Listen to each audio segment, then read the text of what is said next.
ছাত্র জনতার আন্দোলনে নিহত রিকশা শ্রমিক মোহাম্মদ কামালের পরিবারের সাথে দেখা করতে যান বিএনপির সিনিয়র যুগ্ম মহাসচিব রুহুল কবির রিজভী। নিহত পরিবারের স্বজনদের খোঁজ নেন তিনি। পরে সাংবাদিকদের রিজভী বলেন, গণহত্যা করে নিজের পরিবারকে নিরাপদে রেখে শেখ হাসিনা দেশ থেকে পালিয়েছে। এসব প্রতিটি হত্যার ন্যায় বিচার করা হবে। যারা রাষ্ট্রকে কবজায় নিয়ে জনগণকে নির্বিচারে হত্যা করেছে এবং সর্বশেষ এই গণ আন্দোলনে মাসুম শিশু কিশোর বাচ্চাদের বুকের রক্ত যারা পান করেছে তাদের বিচার বাংলাদেশেই হবে। এদিকে বিগত সরকারের আমলে দেশ জুড়ে গণহত্যার বিচারের দাবিতে বিক্ষোভ মিছিল করে বিএনপির বেশ কয়েকটি অঙ্গ সংগঠন।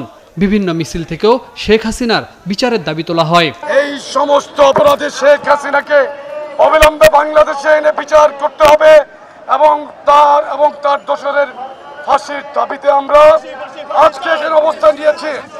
দেশনায়ক তারেক রহমানের নির্দেশ, চাঁদাবাজ মুক্ত হবে বাংলাদেশ, দখল মুক্ত হবে সারা বাংলাদেশ।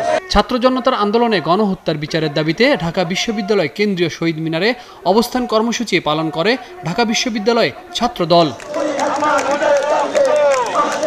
হাবিব রহমান, ৭১, ঢাকা।